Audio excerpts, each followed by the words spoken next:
What was needed to revive them was not another book, but a perfect exemplar. The one who would have communion with Allah, who would have spiritual contact with Allah, who would have that special quality to revive people from the dead, spiritually dead, I mean. This exactly is the attitude of Hazrat Muhammad Rasulullah Sallallahu Alaihi Wasallam regarding to the future of Islam in answer to the question which was raised about this verse which I have quoted. The prophecy is in the Quran.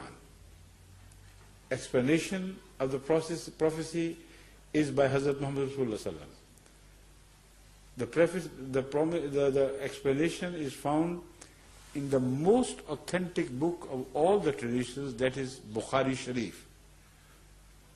What better or stronger evidence would you require to find that Hazrat Masih Maud's advent or the Imam Mahdi's advent, or if they don't accept him as that, at least they must agree, all the other Muslims, that the advent of a future promised reformer is mentioned in this verse of the Holy Quran. See? Now the question of who it would be is also resolved in such a beautiful way.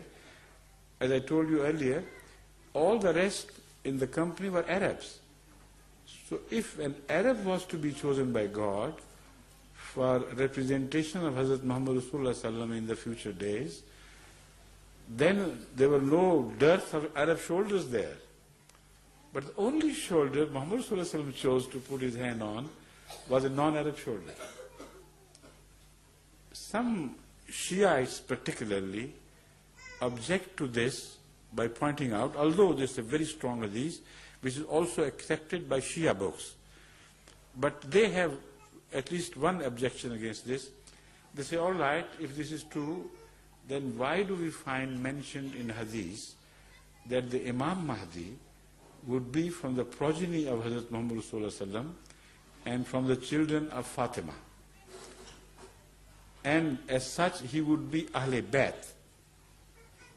So how would you resolve this issue? Now this is a question which is very valid and it has to be answered. Don't you agree? Okay. Now the word or the term Ahle Bayt is a controversial term.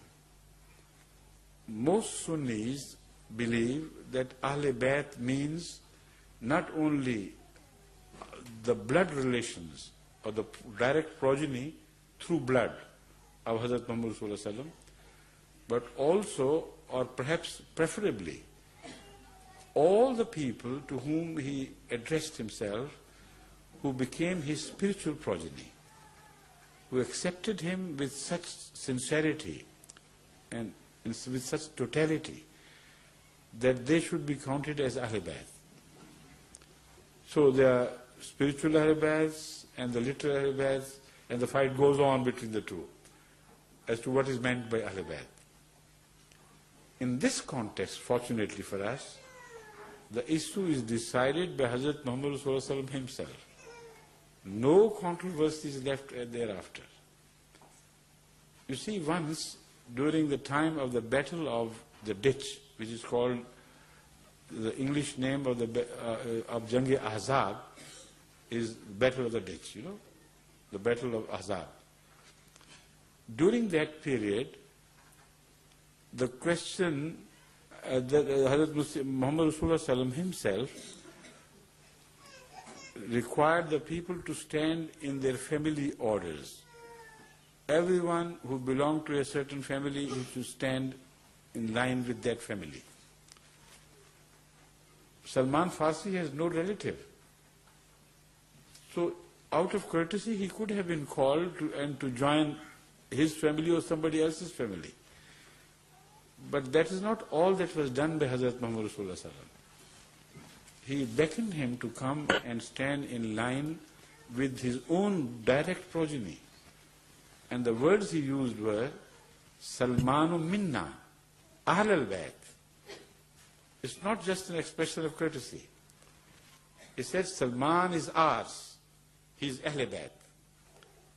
So the issue of Ahl Bayt is resolved by Hazrat Muhammad Rasulullah himself in relation to the only person whom he chose to represent as as belonging to the people from among whom the Mahdi would be raised. So all this is well connected, isn't it?